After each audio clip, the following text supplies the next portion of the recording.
Okay, Ashkar Ali കരിമയാണ് മലപ്പുറത്തെ വിവരങ്ങൾ നൽകിയത്. തൃശൂരിൽ വന്ദേ മാതരം പാടി പ്രതിഷേധിക്കാൻ ബി.ജെ.പി. ജില്ലാതല സ്വാതന്ത്ര്യ ദിനാഘോഷം നടക്കുന്ന വേദിക്ക് സമീപം ബി.ജെ.പി. പ്രവർത്തകർ വന്ദേ മാതരം മുഴുവനായും ആലപിക്കും. വേദിക്ക് സമീപം സമാന്തരമായി പതാക ഉയർത്തി. സൂരജ്, തൃശൂരിൽ സ്വാതന്ത്ര്യ ദിനത്തിൽ വന്ദേ മാതര പ്രതിഷേധമാണോ നമ്മൾ ഈ കാണുന്നത്?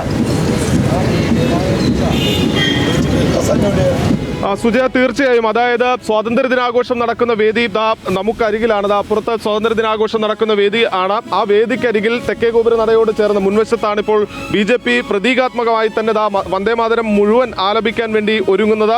ഇവിടെ സർക്കാർ വലിയ തർക്കങ്ങളുണ്ട്. ഗവർണറുടെ അടക്കം ഉത്തരവുകൾ പുറത്തു വന്നതാണ്. പക്ഷെ അപ്പോഴും വന്ദേമാതരം പൂർണ്ണമായും ആലപിക്കാൻ കഴിയുന്നില്ല. ഈ സാഹചര്യത്തിലാണ് സമാന്തരമായി ഈ ദേശീയ പതാകയുടെ നിറം ഞാൻ സ്ക്രീനിൽ കാണുമ്പോൾ എനിക്ക് തോന്നുന്നതാണോ പച്ച നിറത്തിന് പകരം പ്രതിഷേധിക്കാൻ തീരുമാനിച്ചു. പക്ഷെ പോലീസ് തടഞ്ഞതോടുകൂടി ഈ വേദിക്കരികിൽ ഇവിടെ എത്തി പ്രതിഷേധിക്കുകയാണ്. ഇപ്പോൾ കാണുന്ന ജില്ലാധ്യക്ഷൻ, അതോടൊപ്പം തന്നെ സംസ്ഥാന വൈസ് പ്രസിഡന്റ് കെ അനീഷ് അടക്കമുള്ളവരുണ്ട്. അവർ ഇപ്പോൾ ഒരു കൊടിമരമടക്കം സ്ഥാപിച്ച് പതാക ഉയർത്താൻ തയ്യാറായി നിൽക്കുന്നതാണ് ദൃശ്യങ്ങളിൽ കാണുന്നത്. തൃശൂർ കോർപ്പറേഷന് മുന്നിൽ നിന്നാണ് ഇവർ പ്രകടനമായി ഇവിടേക്ക് എത്തുന്നത്. ഈ വേദിക്കരികിലേക്ക് എത്തി ഇപ്പോൾ അവർ ഈ പതാക ഉയർത്തുന്നതിന് വേണ്ടി തയ്യാറായി നിൽക്കുന്നതാണ് ദൃശ്യങ്ങളിൽ കാണുന്നത്. കെ അനീഷ് കുമാർ നമുക്കൊപ്പം ചേരുകയാണ്.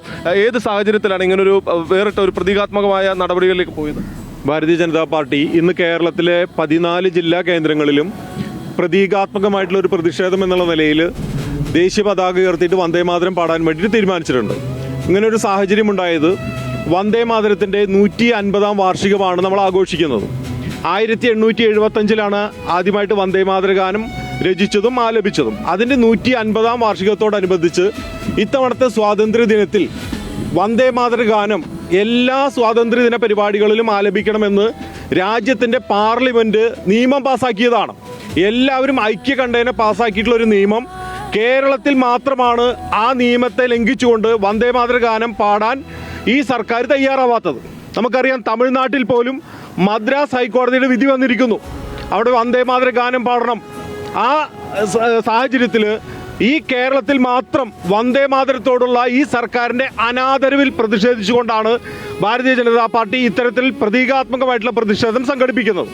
ഈ സർക്കാർ അധികാരത്തിൽ വരുന്നതിന് മുമ്പ് തന്നെ ഭാരതീയ ജനതാ പാർട്ടി വളരെ വ്യക്തമായിട്ട് പറഞ്ഞിരുന്നു, വി.ഡി. സതീശൻ സർക്കാർ അധികാരത്തിൽ വന്നാൽ ഇവിടെ ഭരണം നടത്തുന്നത് ജമാഅത്തെ ഇസ്ലാമിയും മുസ്ലിം ലീഗുമായിരിക്കും എന്ന് ഞങ്ങൾ വളരെ വ്യക്തമായിട്ട് സൂചിപ്പിച്ചിരുന്നു. അതാണ് ഇന്ന് സംഭവിച്ചുകൊണ്ടിരിക്കുന്നത്. മുസ്ലിം ലീഗിൻ്റെയും ജമാഅത്തെ ഇസ്ലാമിയുടെയും ഭീഷണിക്ക് വഴങ്ങിക്കൊണ്ടാണ് ഇന്ത്യ മഹാരാജ്യത്ത് ഒരേ ഒരു സംസ്ഥാനത്ത് വന്ദേമാതരത്തിന്റെ 150-ാം വാർഷിക ദിനത്തിൽ, സ്വാതന്ത്ര്യ ദിനത്തിൽ വന്ദേമാതരത്തോട് കടുത്ത അനീതി പ്രകടിപ്പിക്കുന്നത്. അതിൽ പ്രതിഷേധിച്ചുകൊണ്ടാണ് ഞങ്ങൾ ഇത്തരത്തിലുള്ള ഒരു പരിപാടി ഇവിടെ സംഘടിപ്പിക്കുന്നത്. എന്തായാലും സുജയ, അതാണ് ഇപ്പോൾ ഈ സ്വാതന്ത്ര്യ ദിനാഘോഷം. അത് ജില്ലാതല പരിപാടി നടക്കുന്ന തേക്കിൻകാടാണ്. അവിടെയാണ് മഹാത്മാഗാന്ധി അടക്കം എത്തി ഈ സ്വാതന്ത്ര്യ സമരത്തിന് വേണ്ടിയുള്ള ആഹ്വാനങ്ങൾ അടക്കം നടത്തിയത്. ആ മണ്ണിൽ സ്വാതന്ത്ര്യ ദിനാഘോഷം നടക്കുമ്പോൾ അതേ മണ്ണിൽ തന്നെ സമാന്തരമായി ബി.ജെ.പിയും പ്രതീകാത്മക പ്രതിഷേധങ്ങളിലേക്ക് കടന്നിരിക്കുകയാണ്. സുജയ, അടുത്തതായി KAP 1-ാം ബറ്റാലിയനിലെ ഒരു പ്ലറ്റൂണാണ് ബഹുമാനപ്പെട്ട മുഖ്യമന്ത്രിക്ക് അഭിവാദനം. ഓക്കെ, വന്ദേമാതരം പാടി പ്രതിഷേധിക്കുന്നു. വന്ദേമാതരം ആലപിക്കേണ്ട എന്ന സർക്കാർ തീരുമാനത്തിന് എതിരെയാണ് സ്വാതന്ത്ര്യ ദിനാഘോഷം നടക്കുന്ന തൃശൂരിലെ വേദിക്ക് സമീപം ബി.ജെ.പിയുടെ പ്രതിഷേധം. എന്തുകൊണ്ട് വന്ദേമാതരം എന്ന ദേശീയ ഗീതം ആലപിക്കുന്നില്ല കേരളം? അതിന് മറുപടി പറയേണ്ടത് മുഖ്യമന്ത്രി വി.ഡി. സതീശനാണ്. ഇന്നത്തെ സ്വാതന്ത്ര്യദിന പ്രസംഗത്തിൽ മുഖ്യമന്ത്രി നൽകുന്ന മറുപടി എന്താണെന്ന് അറിയാൻ നമ്മൾ കാത്തിരിക്കുകയാണ്. Big TV, without fear or favor.